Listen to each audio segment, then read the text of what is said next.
All right, let's dive in. Today we're talking about something we all think we have a pretty good handle on, British free speech. But what if the story you think you know is all wrong?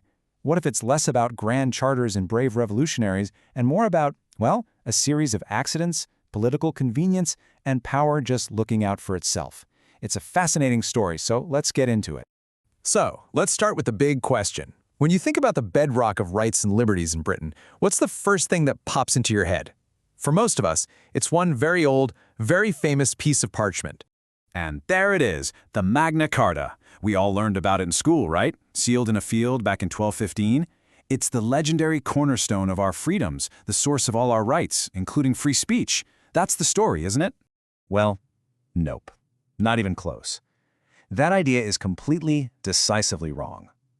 You see, the Magna Carta was a deal between a deeply unpopular king and his powerful barons. It had absolutely nothing, zero, to do with giving the average person the right to speak their mind. So if it wasn't there, then where did it come from? This quote right here gets to the very heart of it. Free speech wasn't designed in Britain. There was no grand plan. It just sort of emerged. It was an accidental byproduct of the powerful slowly realizing it was just easier and more convenient to put up with criticism than to constantly try and stamp it out. It's a story of pragmatism, not principle. Okay, so let's track down the real starting point. If it wasn't a right for everybody, then who was it for? Well, believe it or not, it began its life as a very exclusive professional tool for a tiny group of powerful men. That's right. The very first group to get any kind of legal protection for what they said wasn't the public, it was MPs. And the reason why is the key to this whole story. This slide lays it out perfectly. You had this two-tiered system. Inside Parliament, the argument was pretty simple. How can we give the king honest advice? Advice he might not want to hear. If we're scared, he'll throw us in the tower for it. It was a practical necessity for them to do their jobs. But for everyone else, outside those walls, saying what you thought was a huge risk. It was a completely different world with totally different rules. And here it is spelled out in black and white in the 1689 Bill of Rights. This didn't create a right for you and me. It created what's now called parliamentary privilege.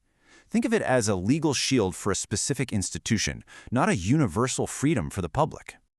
So the main thing to grasp here is that British free speech started out as a functional tool of the state. It was a way for the people in charge to talk to each other without fear. It had nothing at all to do with the rights of the common person on the street. So if that was the case for MPs, what was life like for everybody else? Well, for centuries, the authorities didn't see public speech as some noble right to be cherished.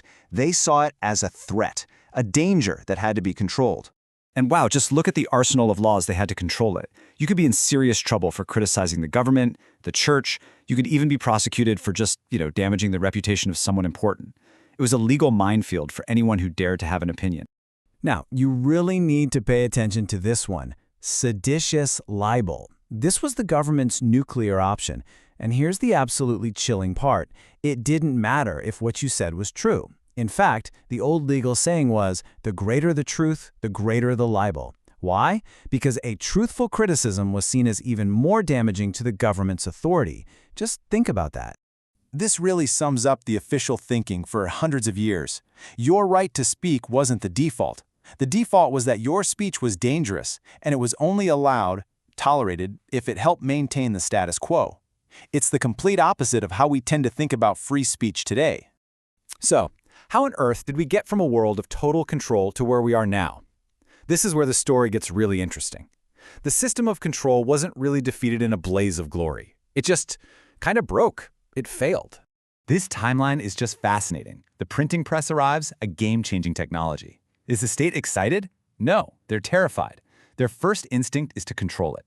This eventually leads to the Licensing Act, a law that meant you needed government approval for every single book before it was printed. But by 1695, the system was just overwhelmed. There were too many printers, too many pamphlets. Censorship was becoming a bureaucratic nightmare, just too expensive and inefficient to maintain, so they just let the law expire. And this is a really crucial point to understand. The end of pre-publication censorship in England wasn't some enlightened moment where politicians declared, "Let all voices be heard." It was an admin failure. They basically gave up because it was too much of a hassle. I absolutely love this quote. It just captures the idea so perfectly. Freedom grew, not because of some grand philosophical shift, but because the gears of the censorship machine started grinding against the reality of new tech and political squabbles. It literally expanded through friction. And all of that brings us to today. The legacy of this accidental, messy, conditional history is still woven right into the fabric of British law. So let's ask, what does free speech actually look like in the UK right now? Before we dig into the current law, just take a second to look at this date. That terrifying law of seditious libel, the one where telling the truth could get you into even more trouble, was only taken off the books in 2009.